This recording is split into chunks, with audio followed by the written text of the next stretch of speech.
Goeiedag en baie welkom. Wat is dit om goed te doen deur met hoop te lewe en hoop uit te leef? Dalk laat dit jou ook wonder oor hoe God jou roep in die wêreld om jou. Ek het al agtergekom dat wanneer ons praat oor roeping, baie mense instinktief dink aan die kerk of aan uitreik. Dalk dink jy aan predikante, leraars, sendingwerkers, kinderkerkjuffrouens. Of dalk dink jy en wonder jy oor daai een ding wat jy vir die Here kan doen. Maar as ons die Bybel lees en ons kyk na Jesus se storie, hoe hy gelewe het, dan ontdek ons 'n groter prentjie as dit. Roeping is nie beperk tot die kerkgebou of tot 'n eenmalige projek nie.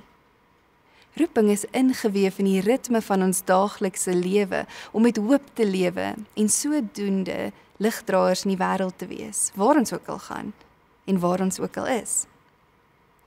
Jesus sê in Johannes 20 vers 21, soos die Vader my gestuur het, stuur ek julle ook. En in Matteus 28 herinner hy sy disippels, gaan dan na al die nasies toe en maak die mense my disippels. Met ander woorde, nooi mense na hierdie manier van lewe toe, deurdat hulle my, Jesus, kan leer ken. Dit is duidelik.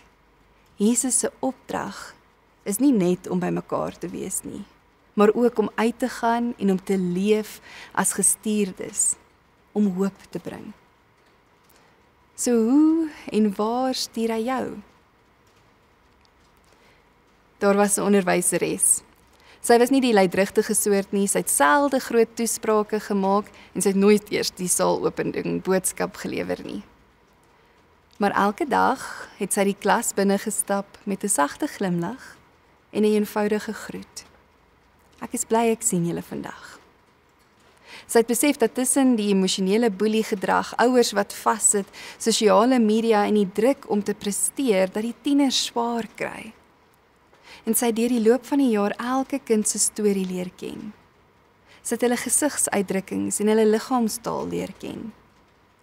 En wanneer sy dan gesien het dat 'n kind af is, het sy bloot vir daardie kind gesê, ek sien jy voel nie lekker vandag nie. Laat weet as ek jou met iets kan help. Dit lyk dalk na 'n klein gebaar, amper onopsigtelik. Maar vir die tieners wat soms onseker en onrustig en deur mekaar gevoel het, was sy vir hulle 'n anker. Sy het nie net vakinhoud geleer nie, sy het lig gebring. Sy het gewys hoe hoop en liefde in alledaagse woorde kan leef. Sy het verstaan dat roeping nie net op 'n Sondag of in 'n kerk plaasvind nie. Haar roeping het daagliks in die klaskamer afgespeel, tussen witborde en skrifboeke, waar sy 'n ligdraer geword het. Sy het gewys hoe waar daardie ou spreekwoord is, it's better to light one candle than to curse the darkness. En Jesus noem juis sy volgelinge die lig van die wêreld. Lees saam met my uit Matteus 5 uit. Julle is die lig vir die wêreld.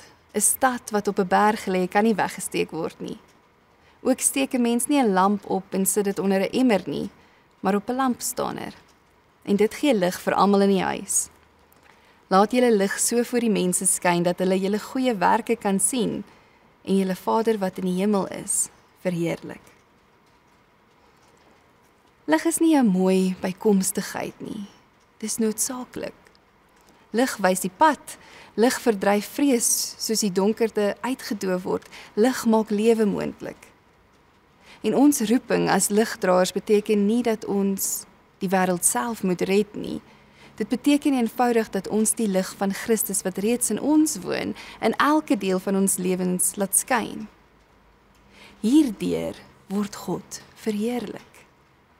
'n Onderwyser wat 'n kind raak sien wat andersins ongesien sou bly. 'n Besigheidspersoon wat kies vir integriteit bo wins. 'n Kunstenaar wat die skoonheid van God se skepping in kleur en vorm wys. 'n Gesondheidswerker wat nie net siekte behandel nie, maar ook waardigheid herstel. Lig word nie gedra deur groot prestasies nie, maar deur elke klein daad van hoop en liefde.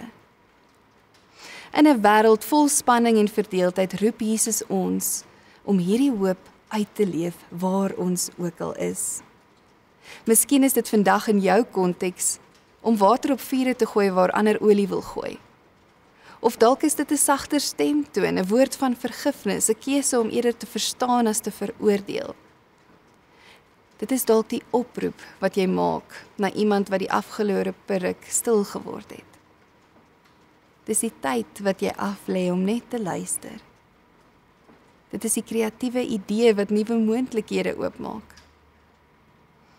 Waar ons ook al hoop kan uitleef, herinner ons mense dat God se koninkryk, sy heerskappy, reeds aanbreek, selfs in donker dae.